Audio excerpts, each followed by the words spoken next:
아이들의 다이어트는 어른들의 다이어트보다 10배는 어렵다고 합니다. 한 달에 1kg 빼는 것만으로도 성공적이라고 하는데요. 지금 현재 3kg를 뺐고요.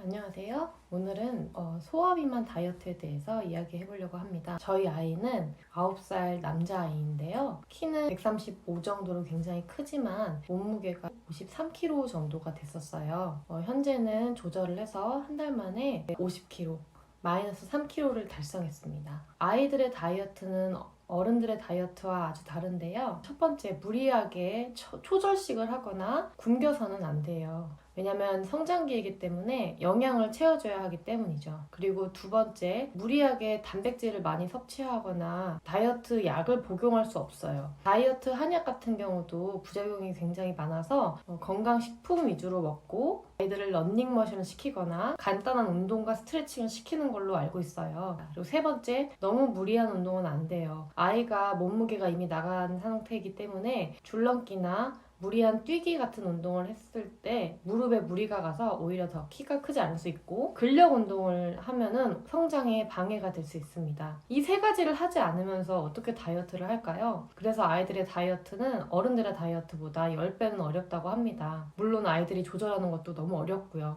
한 달 동안 3kg 뺀 저희 아이의 비결을 알려드릴게요. 첫 번째, 편의점을 끊었습니다. 저희 아들은 제가 카페를 운영했을 무렵부터 매일 편의점에 출석하는 게 습관이었는데요. 그러다 보니까 사탕, 콜라, 젤리 등 유튜브에서 유행하는 간식들을 먹는 걸 좋아했었어요. 그러다 보니까 살이 금방 쪘었고요. 그래서 일단 편의점을 가지 않았는데요. 편의점을 가지 않는 대신 제가 직접 만든 과자를 먹거나 태권도나 학교에서 파티를 할 때 먹는 과자는 따로 제한하지 않도록 했습니다. 두 번째, 액상과당 끊기. 저희 남편은 콜라 러버예요. 저도 우유를 굉장히 좋아하는데요. 우유에도 당이 굉장히 많다는 사실 알고 계신가요? 우유를 하루에 120ml에서 200ml 정도로만 먹는 걸 제한하고 바나나 우유나 딸기 우유 같은 과즙 우유는 먹이지 않았어요. 그리고 제로 콜라, 제로 음료수도 먹이지 않았습니다. 저희 아들에게 유일하게 허락된 음료수는 콤부차였는데요. 콤부차 같은 경우는 유산균 발효 음식이고 당이 낮아서 아이가 먹기 굉장히 좋은 음식이에요. 콤부차도 당이 있기 때문에 3일에 한 번, 이틀에 한 번 정도로 저희 아들이 스스로 제한을 하고 있어요.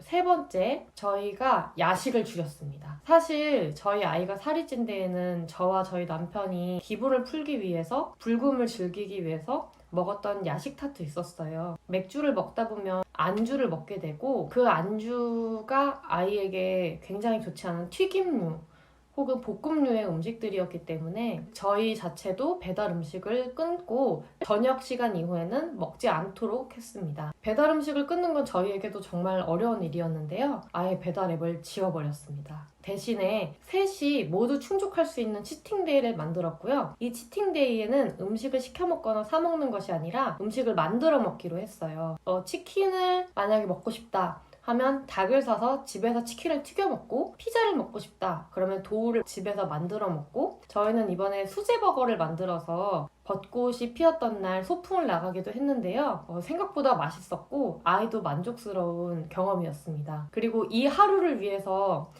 나 오늘 과자 먹고 싶은데 도안아 우리 이날 치팅하기로 했잖아 라고 생각하면서 생각을 전환하면 아이가 먹고 싶다는 가짜 식욕을 이길 수가 있었어요. 그리고 가장 중요한 건 바로 운동인데요. 잠깐 끊었던 합기도를 다시 시작한 것만으로도 운동 효과가 있었고 집에서도 집안일에 참여를 시키기 시작했어요.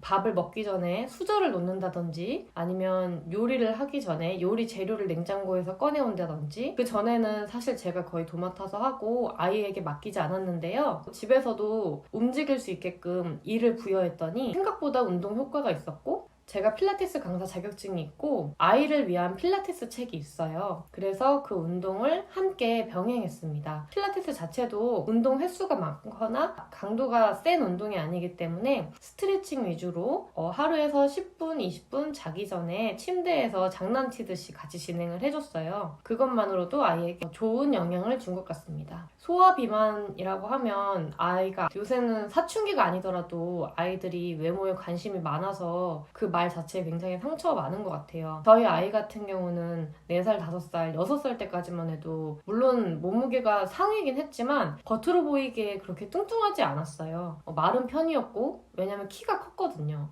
그래서 몸무게가 많이 나가도 그렇게 걱정하지 않았었는데요. 7살이 되면서부터 갑자기 살이 불어나기 시작했습니다. 아마 제가 카페를 시작하고 편의점을 매일 들락날락거리고 하루에 한 개씩 필라델피아 치즈케이크를 먹였던 게 큰 요인이었던 것 같아요. 그래서 카페를 그만두고 난 후에도 그렇게 자극적이고 단 음식을 먹었던 습관 때문에 소화비만의 행태가 계속 갔던 것 같고요. 최근에 이제 걱정돼서 아이를 이제 성조숙증 전문 검사하는 병원에 데려갔었어요. 다행히 아이에게 당뇨도 없었고 성장판도 전부 열려있는 상태였고 뼈 나이도 나쁘지 않았는데요. 그것과 별개로 인바디상으로 복부에 너무 지방이 많고 아직 당뇨가 없다고 해서 완전히 안심할 수는 없다고 하시더라고요. 그래서 아이를 위해서 조절하게 되었고요. 아이에게 마음의 상처가 가지 않을까 고민해서 사실 저도 그동안 말을 계속 조심하고 고민을 했었지만 충격요법으로는 좋았던 것 같습니다. 선생님께서 정말 강력하게 말씀을 하셨거든요. 초등학교 2학년은 지금 당뇨가 오게 되면 이제 평생 삶의 질이 떨어지고 나중에 한 3, 4년 뒤에는 생과 사의 문제가 될 수도 있다고 하셨고 성조숙증이 오게 되면 키가 아예 자라지 않을 수도 있다고 하셔서 결과가 나오기 전까지 저와 아들이 정말 조마조마한 일주일을 보냈었는데요. 다행히 결과가 좋았어요. 그래도 조절을 해야 된다는 사실에는 저와 아이도 모두 공감을 한 상태였고요. 그래서 식단에 돌입하게 됐습니다. 그래서 이후에는 아침에는 사과나 오이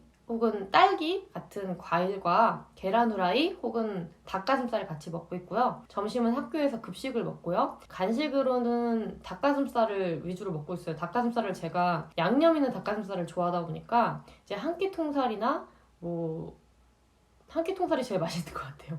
한 끼 통살은 종류별로 제가 많이 먹고 있거든요. 제가 다이어트 하려고 쟁여놨는데 이젠 저희 아들이 찾아서 먹고 있고요. 이번에 한 달 만에 처음으로 편의점 가서 고른 게 컵누들이었어요. 네, 그거 아니면 뭐 제가 직접 구운 다이어트 쿠키, 아몬드 쿠키나 뭐 코코넛 쿠키 같은 것 위주로 주고요. 뭐 태권도에서 과자를 먹었다거나 하는 날 혹은 활동량이 적어서 허기가 덜 진다 하는 날에는 간식을 생략합니다. 그리고 저녁을 5시에서 6시 사이에 먹는 편이에요. 보통 저희가 저녁을 6시에 먹는데요. 기본적으로 3가지 나물 찬, 이제 나물, 뭐 시금치나 콩나물, 뭐 이런 나물과 김치, 단백질이 될 수 있는 고기볶음, 생선 위주로 먹고 있습니다. 소세지나 어묵 같은 거는 생략하고요. 묵국 아니면 콩나물국, 된장국, 된장찌개 뭐 이런 위주로 먹고 있습니다. 가공식품을 먹이는 것보다 그게 훨씬 더 가계적으로도 저렴하기도 하더라고요. 물론 아이는 스팸이나 비엔나를 여전히 먹고 싶어 하지만 자기가 먹으면 안 된다라는 생각이 강력하게 있기 때문에 조절이 가능한 것 같습니다. 한 달에 1kg 빼는 것만으로도 성공적이라고 하는데요. 저희 아이의 목표는 10kg예요. 지금 현재 3kg를 뺐고요. 키가 조금 더 크기도 했지만 그래도 아직 안정적인 몸무게는 아니기 때문에 앞으로 7kg에서 5kg를 더 뺄 생각입니다. 여기서 더 무리하게 조절을 하지 않고 지금의 생활 습관을 이어나가려고 해요. 혹시 소화비만으로 고민하고 계신 분들이 있다면 아이의 습관 이전에 엄마의 습관이 더 중요하다라는 생각을 많이 합니다.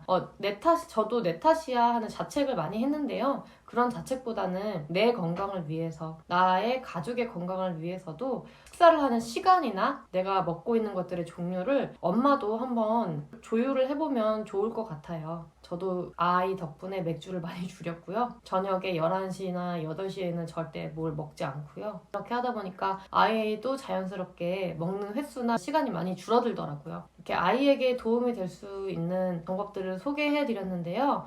혹시라도 이미 하고 있는데도 결과가 보이지 않는다고 해서 너무 낙담하지 않으시기를 부탁드립니다. 우리 다 알잖아요. 먹는 것으로 기쁨을 느끼고 풀었던 아이가 그렇게 하지 못한다면 너무 힘들어하고 있을 거예요. 그걸 보는 엄마의 마음도 너무 힘들 거고요. 그렇기 때문에 엄마가 먼저 긍정적으로 마음을 다잡고 아이를 달래주면서 또 할 수 있다고 응원하면서 가셨으면 좋겠습니다. 무엇보다 우리 스스로를 응원하는 하루를 보내세요. 감사합니다.